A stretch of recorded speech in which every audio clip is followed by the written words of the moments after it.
आज आम्ही तुम्हाला एका ज्येष्ठ अभिनेत्याबद्दल सांगणार आहोत जे गंभीर आजाराने त्रस्त आहेत। उपचारासाठी लागणाऱ्या लाखोंच्या खर्चापुढे ते हतबल झालेत। त्यांनी अनेक कलाकृतींमधून प्रेक्षकांच्या मनात घर केलंय, मात्र गेल्या काही वर्षांपासून ते अभिनय क्षेत्रापासून दूर आहेत, कारण ते या काळात गंभीर आजाराशी झुंज देत होते।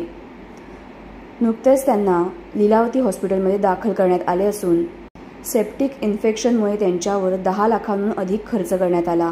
त्यांचं वय सध्या 86 वर्ष आहे। या आजारावरील उपचारासाठी त्यांना अजून 15 लाखांचा खर्च लागणार आहे। त्यांच्या कुटुंबियांनी आर्थिक परिस्थितीपुढे हतबल होऊन मदतीसाठी आवाहन केलंय। त्यांची मराठीसह हिंदी सिनेसृष्टीत देखील ओळख आहे।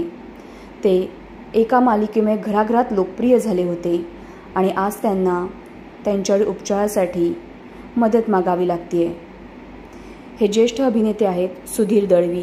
आदमी मुसाफिर है, लोकप्रिय गाणं, तसं शिर्डी के साई बाबा अशा अनेक कलाकृतींमधून सुधीर दळवी यांनी प्रेक्षकांची मनं जिंकली।